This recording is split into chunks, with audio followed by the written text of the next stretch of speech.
guys, welcome back to my channel. இன்னைக்கு நம்ம என்ன வீடியோ பார்க்க போறோம் அப்படினு பாத்தீங்கன்னா the gospel of non violence அப்படிங்கற ஒரு அதை வந்து ஒரிஜினல் ஒரு ஆட்டோபயோகிராஃபி அப்படின்னு சொல்லி நம்ம எடுக்க முடியாது. நம்மளோட மகாத்மா காந்தி எழுதின அவரோட பெர்ஸ்பெக்டிவ்ல அவர் என்ன எழுதியிருக்காரு அப்படின்னு சொல்லிட்டு நம்ம வந்து அதை டீட்டெயில்டாக வந்து நம்ம சம்மரி வந்து இன்னைக்கு தமிழில் பார்க்க போகிறோம்.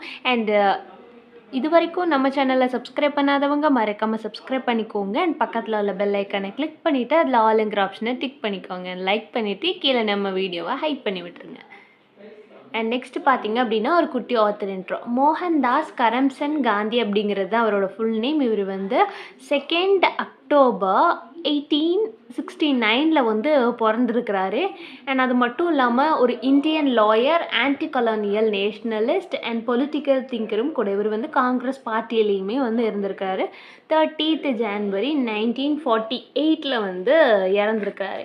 அண்ட் இதில் என்ன சொல்கிறாங்க அப்படின்னு பார்த்தீங்கன்னா, அண்ட் இம்பார்ட்டண்டான கோட்ஸ், இந்த கோட்ஸ் எல்லாம் வந்து நீங்கள் எஸ்ஸே எழுதுறதுக்கு முன்னாடி அண்ட் அந்த சம்மரியில் வந்து நீங்கள் சேர்த்து எழுதுனீங்க அப்படின்னா இன்னும் கொஞ்சம் கூட உங்களுக்கு வந்து extra add on value and கண்டிப்பாக வந்து இதுக்கு வந்து மார்க்ஸ் வந்து உங்களுக்கு இருக்கும். அண்ட் பிளாக் பென் யூஸ் பண்ணி நீங்கள் எழுதலாம். Non violence is the greatest force at the disposal of mankind. இதெல்லாமே காந்திஜி எழுதின quotes. An eye for an eye will make the whole world blind. In a gentle way you can shake the world. இது எல்லாமே வந்து அவரோட quotes. And இதெல்லாமே சிம்பிளான கோட்ஸாக பார்த்து நான் உங்களுக்கு ஈஸியாக ஞாபகம் வச்சுக்கிற மாதிரி தான் எடுத்துகிட்டு வந்திருக்கிறேன். இதை வந்து நீங்கள் நோட் பண்ணிக்கோங்க. அண்ட் நம்ம பார்க்க போகிற the gospel of non violence அப்படிங்கிறது வந்து ஒரு சிங்கிள் புக் இல்லை, ஒன் டைமில் மட்டுமே இதை வந்து எழுதுனது கிடையாது. ஆனால் அதுக்கு பதிலாக வந்து இது வந்து collections of speeches, letters written by Gandhi. அதாவது காந்தி கொடுத்த ஸ்பீச்சு, லெட்டர்ஸு அண்ட் அவரோட ரைட்டிங்ஸ் எல்லாமே சேர்த்து தான் வந்து இதை என்ன சொல்லியிருக்கிறாங்க அப்படின்னு பார்த்தீங்கன்னா, இதை வந்து நமக்கு ஒரு புக்காக வந்து மாற்றி வந்து சொல்லியிருக்காங்க. அண்ட் இதில் மேக்ஸிமம் காந்திஜி என்ன பேசியிருப்பார் அப்படின்னு பார்த்தீங்கன்னா, ஃபிலாசபி ஆஃப் அஹிம்சா. அஹிம்சா அப்படின்னா நான் வைலன்ஸ். காந்திஜி வந்து எப்போவுமே அஹிம்சை வழியில் தான் நடக்கணும்னு சொல்லுவார் அப்படிங்கிறது நம்ம எல்லாத்துக்குமே தெரியும். And ahimsa, philosophy of ahimsa and satyagraha அப்படின்னா ட்ரூத் ஃபோர்ஸ். சத்யாகிரகா அப்படிங்கிறது வந்து truth force. Ahimsa and satyagraha அப்படிங்கிறது ரெண்டையும் தான் வந்து மெயினாக வந்து இதில் வந்து சொல்லியிருப்பார். அண்ட் இதில் நிறையா மாரல் அண்ட் ஸ்பிரிச்சுவல் ஃபவுண்டேஷனை பற்றி வந்து சொல்லியிருப்பார். அவரோட பொலிட்டிக்கல் அண்ட் சோஷியல் ஆக்ஷனை பற்றியும் வந்து நமக்கு வந்து இதில் வந்து சொல்லியிருப்பார். அண்ட் இதோட கோர் ஐடியா என்ன அப்படின்னு பார்த்தீங்கன்னா, காந்திஜி வந்து நான் வயலன்ஸில் தான் வந்து பிலீவ் பண்ணுவார். எப்போவுமே மற்றவங்கள்ட்ட என்ன ஃபோர்ஸ் பண்ணுவார் அப்படின்னு பார்த்தீங்கன்னா, ஹியூமனிட்டி வந்து ரொம்பவே ஒரு ஸ்ட்ராங்கரான வெப்பன். எல்லாத்த விட ஹியூமனிட்டி தான் வந்து ஒரு ஸ்ட்ராங்கரான வெப்பன் அப்படிங்கிற மாதிரி வந்து அவர் சொல்லுவார்.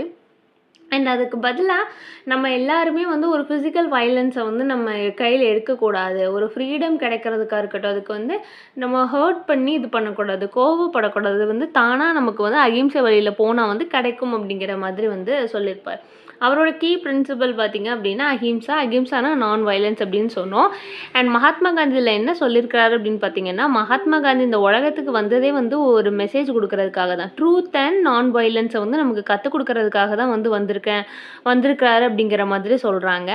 மகாத்மா காந்தி என்ன பிலீவ் பண்ணுறாரு அப்படின்னு பார்த்தீங்கன்னா, அதாவது ஜீசஸ், இந்த புக்தர்லாம் இருக்காங்கல்ல, அவங்கெல்லாம் வந்து ரொம்ப வருஷத்துக்கு முன்னாடி நமக்கு இதை தான் வந்து டீச் பண்ணிட்டு போனாங்க. ஒரு மாரல் வேல்யூ, நமக்குன்னு வந்து ஒரு மாரல் வேல்யூ இருக்கணும், நம்ம வந்து அது அகிம்சை வழியில் தான் வந்து கொண்டு போகணும் அப்படிங்கிற மாதிரி வந்து சொல்லியிருக்காங்க. And ahimsa or non violence. அஹிம்சை அப்படின்னா நான் வயலன்ஸ் தானே. அஹிம்சா நான் வயலன்ஸில் வந்து மகாத்மா காந்தி என்ன சொல்லியிருக்காரு அப்படின்னு பார்த்தீங்க அப்படின்னா, மகாத்மா காந்தி வந்து அந்த அகிம்சையை வந்து ஒரு புத்தர் மாதிரியோ, ஒரு ஜீசஸ் கிரைஸ்ட் மாதிரியோ, ஒரு சத்திரியர் மாதிரியோ என்ன பண்ணணும் அப்படின்னு பார்த்தீங்கன்னா, நம்ம வந்து அதை பிலீவ் பண்ணணும். ஒரு அல்டிமேட்டான விக்ட்ரி கிடைக்கிறதுக்கு நான் வயலன்ஸால் மட்டும்தான் வந்து முடியும். ஒரு வயலன்ஸ், ஒரு பவரால், ஒரு ஃபோர்ஸால் வந்து நமக்கு வந்து அது வந்து கிடைக்காது. ஒரு விக்ட்ரி கிடைக்கணும் அப்படிங்கிறது வந்து அது வந்து அகிம்சையால் மட்டும்தான் முடியும். ஒரு மேட்னஸ் வந்து எப்படி வந்து அதுக்கு சூட்டபிள் ஆகாதோ அதே மாதிரி ஒரு வைலன்ஸுமே வந்து என்ன ஆகாது அப்படின்னு பார்த்தீங்க அப்படின்னா நமக்கு வந்து செட் ஆகாது. நான் வயலன்ஸ் தான் எப்போவுமே நம்ம என்ன பண்ணணும் அப்படின்னு பார்த்தீங்க அப்படின்னா, கையில வந்து நம்ம எடுத்துக்கணும். நம்ம வந்து பிரிட்டிஷோட வார் பண்ணுறது மட்டும், பிரிட்டிஷ் இம்பீரியலிசம்க்கு மட்டும் நம்ம வந்து அகிம்சை வழி இது பண்ணக்கூடாது. அதுக்கு பதிலா நம்ம எதெல்லாம் டிக்ளேர் பண்ணணும் அப்படின்னு பார்த்தீங்க அப்படின்னா, unrighteous, untruth, injustice of all world over. இந்த உலகத்தில் எங்கெங்கெல்லாம் வந்து இன்ஜஸ்டிஸ் இருக்கோ அண்ட் எங்கெங்கெல்லாம் வந்து நமக்கு வந்து அன்ஜஸ்டிஸ் நடக்குதோ அண்ட் அன்ட்ரூத் எங்கெல்லாம் இருக்கோ அதுக்கு எதிராக வந்து நம்ம போராடணும் அப்படிங்கிறத சொல்கிறாங்க.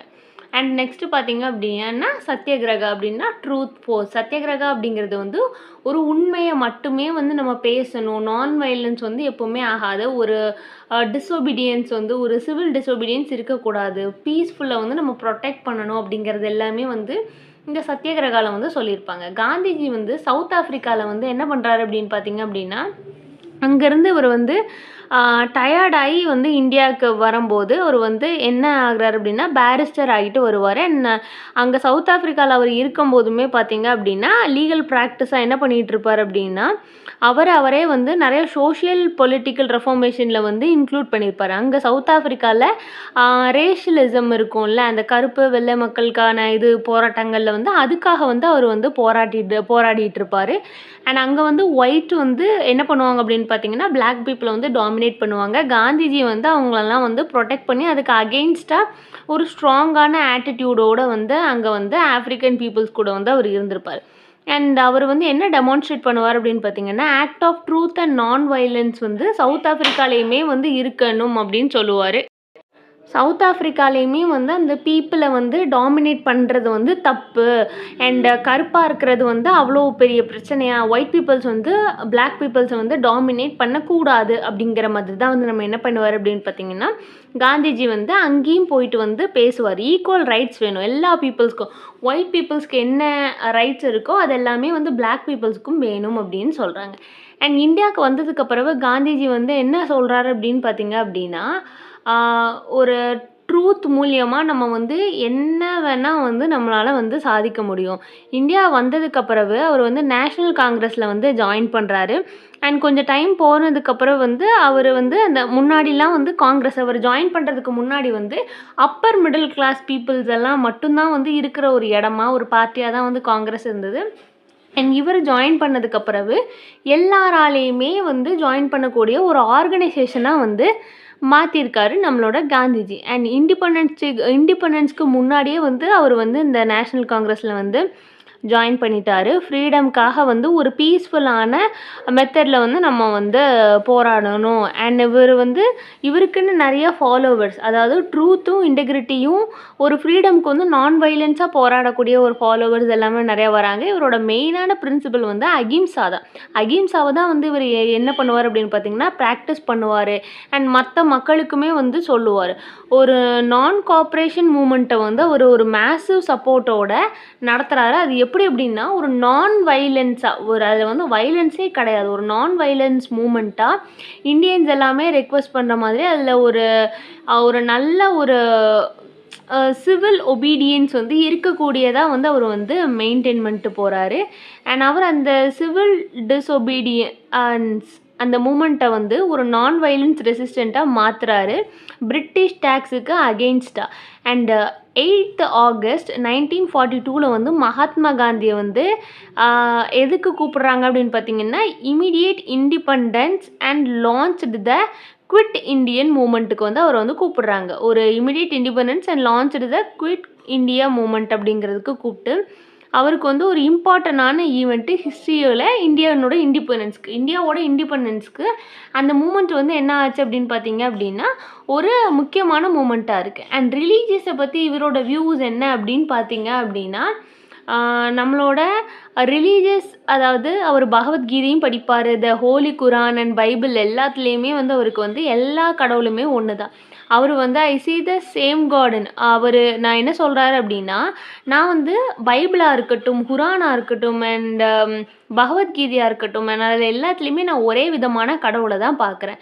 அக்கார்டிங் டு மீ, அதாவது அவரை பொறுத்த வரைக்குமே ரிலீஜன் அப்படிங்கிறது என்ன அப்படின்னு பார்த்தீங்கன்னா ஒரு element of creed of the world. இந்த வேர்ல்டுக்குன்னு வந்து ஒரு க்ரீட் இருக்கணும், அதுதான் வந்து ரிலீஜன் அப்படின்னு சொல்கிறாரு. இவரை பொறுத்த வரைக்கும் ரிலீஜன் அப்படிங்கிறது ஒரு பீஸ், நான் வயலன்ஸ் தானே தவிர வேற ஒன்றுமே கிடையாது. அதுதான் வந்து ரிலீஜன் அப்படின்னு சொல்கிறாரு. இவரோட வேர்ட்ஸ் எல்லாமே ஃபாலோ பண்ணுறதுக்கு நிறைய பீப்புள்ஸ் இருந்தாங்க. அண்ட் போத் இவரோட வேர்ட்ஸில் வந்து லவ் இருக்கும், நான் வயலன்ஸ் அண்ட் ட்ரூத் மட்டும்தான் வந்து இருக்கணும் அப்படின்னு சொல்லி இன்சிஸ்ட் பண்ணிகிட்டே இருப்பார். அண்ட் இவரோட இன்ஸ்பயர்டு லீடர்ஸ் யாரெல்லாம் அப்படின்னு பார்த்தீங்கன்னா Martin Luther king and Nelson Mandela. இவங்க எல்லாருமே பார்த்தீங்க அப்படின்னா இவரோட மெயினான ஒரு ஃபாலோவர்ஸ் அப்படின்னு சொல்லலாம். அவர் வந்து இவங்கள வந்து ஃபாலோ பண்ணியிருக்காரு. இந்த ஃப்ரீடம் மூமெண்ட்டில் அவங்க என்னென்ன மாதிரிலாம் இது பண்ணுவாங்க அப்படிங்கிறத வந்து ஹிஸ் மெத்தட்ஸ் இன்ஸ்பயர்ட் லீடர்ஸ். அவர் மார்ட்டின் லூதர் கிங், நெல்சன் மண்டேலாலாம் என்ன பண்ணியிருக்காங்கன்னா இவரோட மெத்தட்ஸ் வந்து ஃபாலோ பண்ணியிருக்கிறாங்க. அண்ட் இவ்வளோ தான் சம்மரி. சம்மரில் ஏதாவது டவுட் இருந்ததுன்னா மறக்காம கீழே கேளுங்க. வேறு ஏதாவது போம் நாவலுக்கு சம்மரி வேணும்னா அதையும் கீழே கேளுங்க. தேங்க்ஸ் ஃபார் வாட்சிங் and subscribe for more videos.